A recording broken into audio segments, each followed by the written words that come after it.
জুলাই বিপ্লবে আপনাদের ত্যাগ রয়েছে, আপনাদের রক্তে রাজপথ রক্তাক্ত হয়েছে।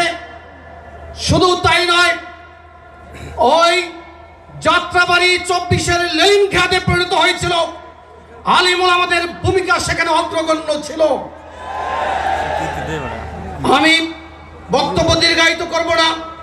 পরিশেষে আগামী দিনে দেশ গঠনের কাজে আপনাদের সাথে বাংলাদেশ জাতীয়তাবাদী যুবদল একসাথে কাজ করবে।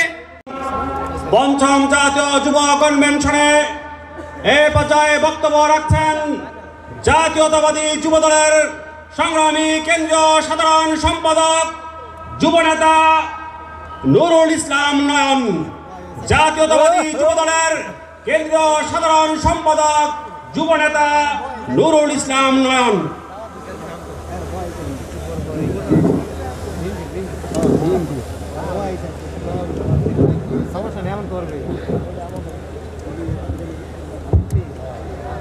বিসমিল্লাহির রহমানির রহিম।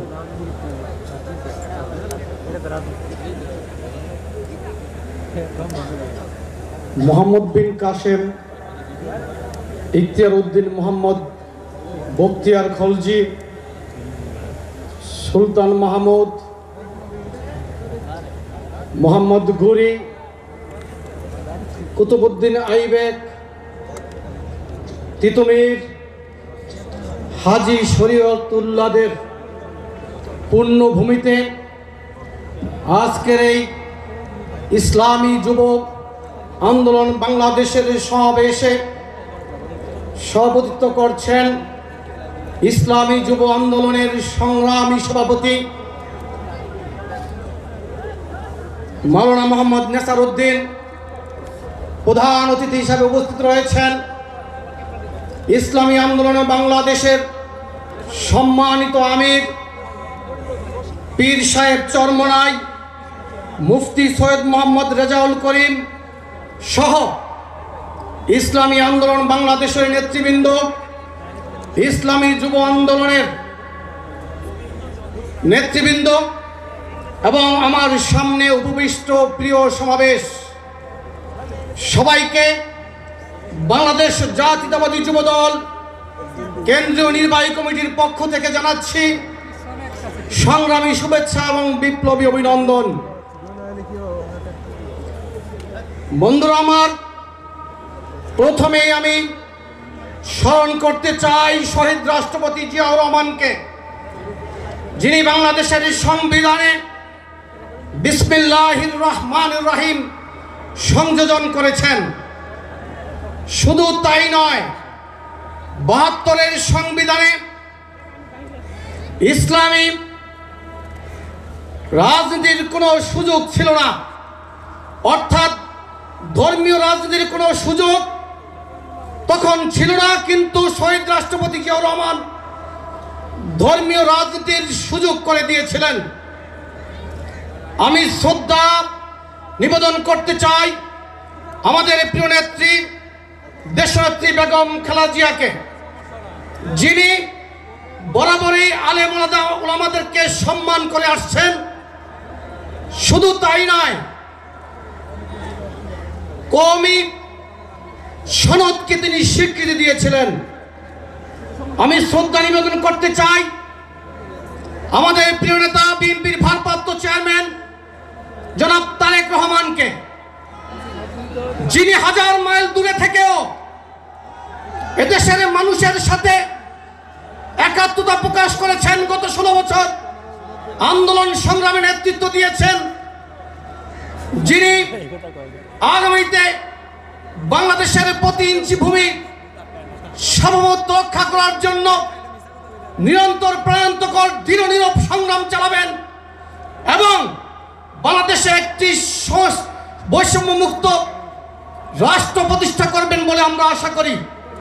বন্ধুরা আমার, গত 16 বছর আলেম ওলামাদের উপরে জুলুম করা হয়েছিল। বন্ধুরা আমার, ওই শাপলা চত্বরে রাতের বেলা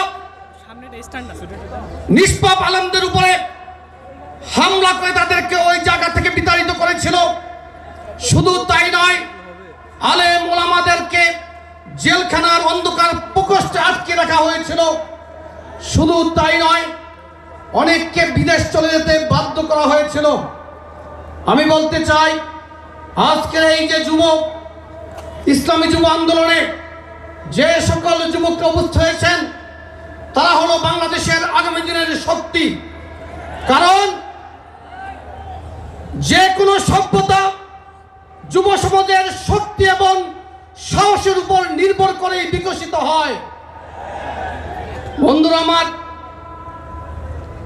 আল্লাহ রাব্বুল আলামিন আমাদের কাছে যত নবী পাঠিয়েছেন, কোন নবী কিশোর ছিলেন না কিংবা বৃদ্ধ ছিলেন না। তাদেরকে যৌবন অবস্থায় নবুয়ত প্রদান করেছিলেন। আমাদের প্রিয় নবী হযরত মুহাম্মদ সাল্লাল্লাহু আলাইহি সাল্লাম ওসামা ইবনে জায়েদকে সেনাপতি নিয়োগ করেছিলেন মাত্র 18 বছর বয়সে। বন্ধুরা আমার, গত 16 বছরে আপনারা আন্দোলন করেছেন, সংগ্রাম করেছেন। শুধু তাই নয়, জুলাই বিপ্লবে আপনাদের ত্যাগ রয়েছে, আপনাদের রক্তে রাজপথ রক্তাক্ত হয়েছে। শুধু তাই নয়, ওই যাত্রাবাড়ি 24-এর লেলিন ঘাটে পরিণত হয়েছিল।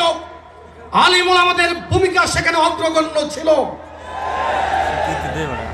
আমি বক্তব্য দীর্ঘায়িত করব না।